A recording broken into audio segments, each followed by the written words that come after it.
Welcome back, shop rats.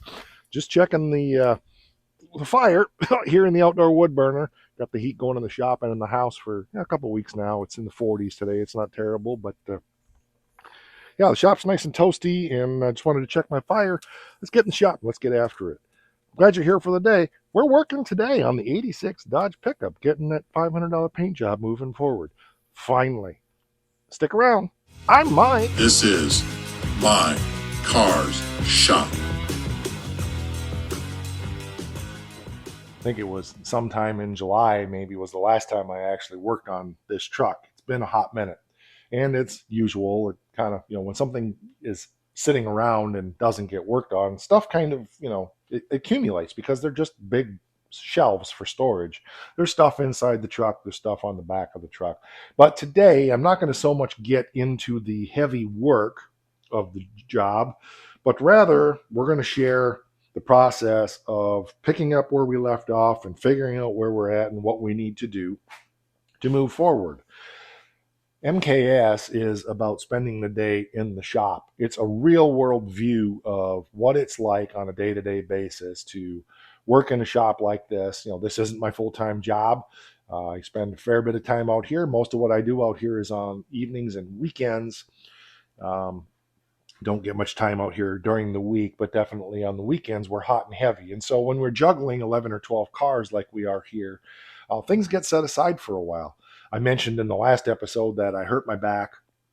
And so the next big thing we need to do on this is get inside the truck and start scotch brighting everything down and prepping it for that magic water-based paint that we're spraying on it. If you review the other episodes in this playlist, we have made huge progress. We've fixed all of the body damage on the truck. We've got it all blocked out. We got the door jambs painted. We got the insides of the doors painted. We got the doors mounted back on the truck. The truck itself is almost ready for paint. We need to scuff down the roof a little bit more and the back of the cab. I think other than that, I think it's pretty well ready to go. But we've got a job of work right now to get things ready to move forward on the project. And I think my back is up enough for that today. So we're going to do it. The first thing I need to do is, I won't share this with you, but I'm going to blow out Becky's garden hoses because they've been laying here for about 4 days now, 5 days. And I need them out of my way before I trip and hurt myself to death. I hate it when I die to death.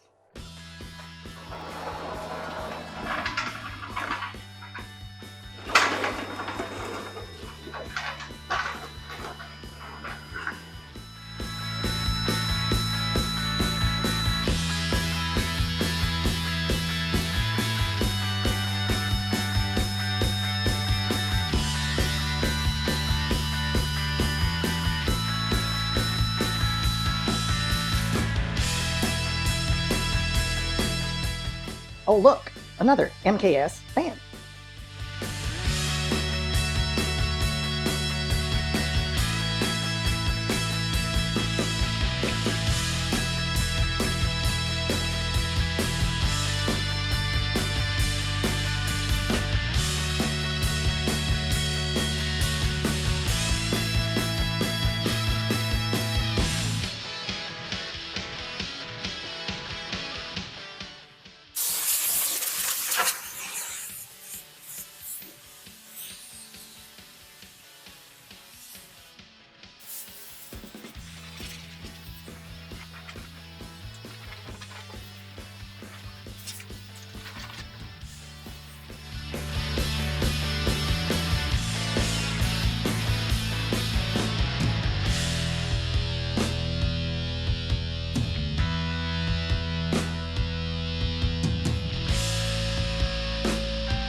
Just like with any job, prep is a big part of what needs to happen.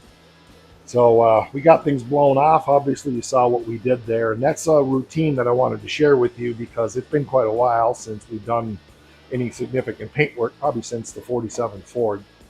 And yeah, because when I did the solstice, I ended up not sharing that episode. But anyway, so there's a lot of dirt and dust. I blow everything out real good, get the dust out of the heaters, all of that stuff, because that's obviously pretty important when it comes to painting. You don't want dirt. This is not the greatest environment in the world to paint in, but quite honestly, I've never painted in much of anything better. I've only had a paint booth once in my life, and I made that one myself. I painted a couple of cars in there. I painted a 35 Chevy street rod, hot rod in there, and I painted a 73 Dodge Dart Sport in there. Other than that, I've always painted in environments like this. And I want to encourage you that, yes, a paint booth is nice for optimum painting, but if you know how to use your chemicals, if you know your products, if you know your flash times and the proper solvents and so forth to use in your material, you can get away in painting in a pretty crappy environment. In fact, I had an industrial truck here a few years ago, wouldn't even fit in the shop, and I did some rocker panels and a bunch of other work on that. And I painted it outside, and it turned out really nice. So yes, in a production environment, if you did it every single day, having a paint booth obviously makes a lot of sense. But when you do the kind of stuff that I do and that I've done all my life, even though I've worked professionally in body shops, I was not a professional painter. I was more the sheet metal, metal finishing, and pre-paint guy, getting the things to this point. I felt like sharing some of this with you today would be beneficial for the DIY guy who's got a house garage. Says, I can't paint my car in there. It's not a good environment. You do the prep work on the environment. It can work out. The very second car that I ever painted, I'll try to remember to insert a picture here, was a 62 T-Bird convertible. And I painted it in the guy's house garage. I painted it in his garage.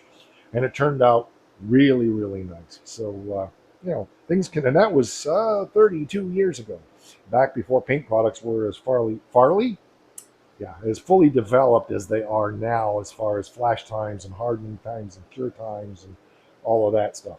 It's really dusty in here. It's choking me up a little bit. So I'm going in the house and get a little bit of food, and then we'll come back out and we'll go a little further because there's more to do. Wow. Okay, I'm back. I ate way too much habanero venison and rice. So I feel like perfect. Last thing I need to do now is get inside the truck and get stuff out of there. And if my back feels up to it, we'll remove some of the interior stuff that needs to be in preparation for prepping it to paint. Prepping it for the prep. We'll get that cleaned out real quick. Well, there's not a lot in there. Fortunately, I didn't load it up like it was before. But that's next on the list here. But we're moving along good, so I'm really pleased with where we're at. Hopefully, I can get after this thing real soon because I just need to get it done. I tried to be a lot more diligent about not putting things in here that didn't belong to the truck, so that's good. It's mostly like the paint and apparently an Agri Supply catalog, which I don't know why that's in here. Oh, look, the lid. Oh, now I can flip it. Yeah, there's enough in here that doesn't belong. But anyway, I'm not going to bore you with all that, but we'll get this stuff out of here and then we'll get this cleaned out. I said we would revisit the paint shrinkage thing, and if you don't know what that's all about, go back and review the earlier episodes, but that's how much shrinkage we've gotten on this U-Pole primer in about 5 months, I would say. So it definitely shrinks and cracks, so it's something to consider if you're going to use those U-Pole products. Another little pro tip, keep little boxes around as much as possible so that you have a place to throw all of your little bits for your project. That way you can lose them all at once instead of losing them one piece at a time. I'm pulling for you. I want you to just, maximize your failure because it's important. All right, just give a little blowout.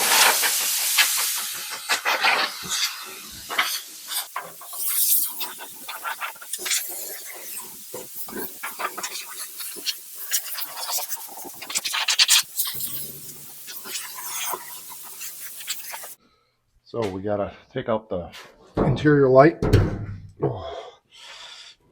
Yeah, definitely not doing the paint work in here today. Wow.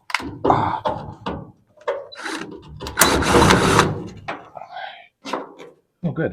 It's missing the screw. There's one thing down. And then we got, that's a quarter. What this one is, let me take a peek. Oh, man. Getting old really sucks. That one's a flips. Let's take that one out with our flips.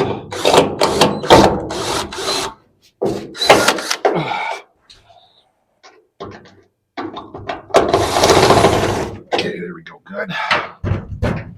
So we got to get a 1/4 inch for this one. Not going to worry about that. We'll just take the bulb out, and I want to get these 2 seat belt bolts out. And then we're going to paint the roof, the A pillars, the B pillars, and around the back, and that's it. So, because if you look at the door over there, I'll get that over and you can look at it. We painted the inside of the doors, and right now this is a much yellower white than factory, and so we're not painting under the hood or anything, but we would like to keep the the interior kind of matching and so forth. So we're not going to do a show job on it, obviously, because it ain't a show truck. Remember, I've said that 10 billion times in this series already. This is just a work truck. But I think if I was driving this truck myself, I would prefer to, not have the doors being a different color white than the roof and so forth in the truck. So, yeah, it won't take much to get it done, but I've got to have a back that's going to work. And with everything I've done today, I've wrenched my back out again. So let's get the wrench, get this out of here, and we'll get something to pull that out.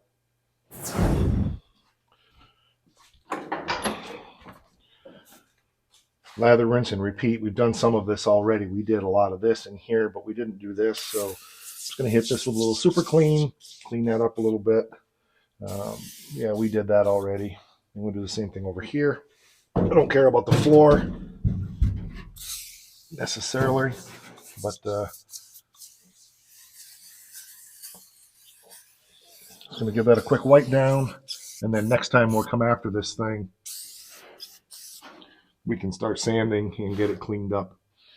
Don't breathe that stuff. It's good for you. You can put hair on your chest or melt the hair off your chest.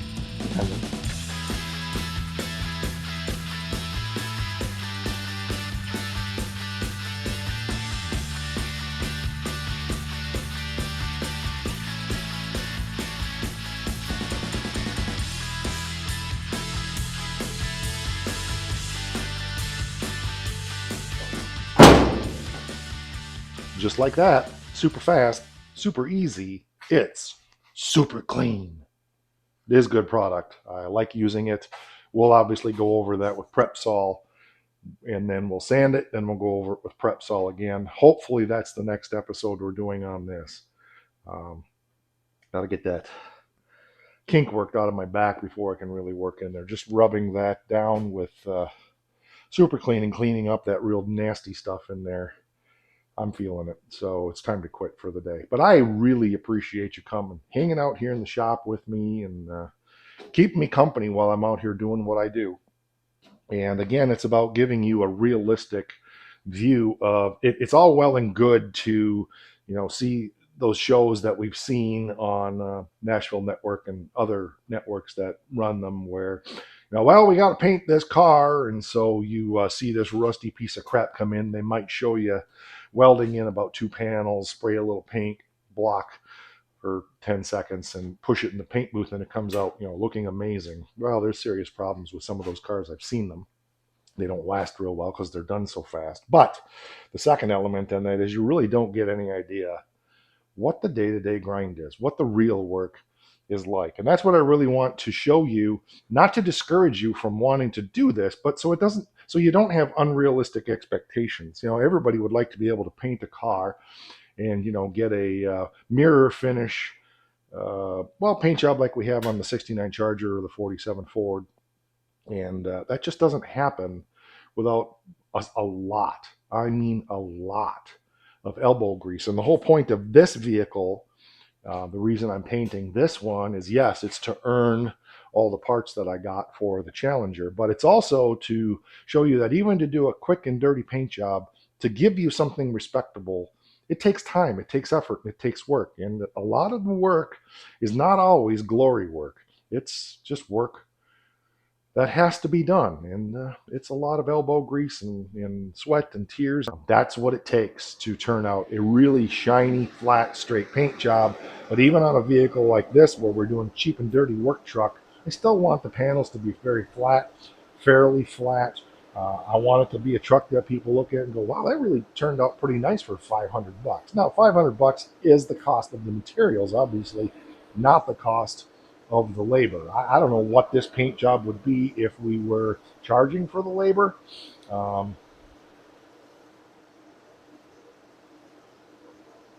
I don't know, 4 or 5 grand probably.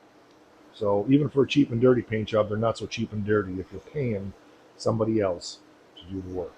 All right, that's going to do it for this one. More coming on this. Next episode on this is going to be the wonderful, wonderful experience of Scotch brighting and sanding the whole interior of that thing, those panels that I showed you, as well as um, spot priming and getting it ready to be able to shoot the interior that needs to be shot with paint. Once that's done, we will go over this one more time real quick, touch up the spots that need to be sanded that we haven't sanded, and 3 or 4 episodes, we should have this truck in paint. All right, that'll do it for this one.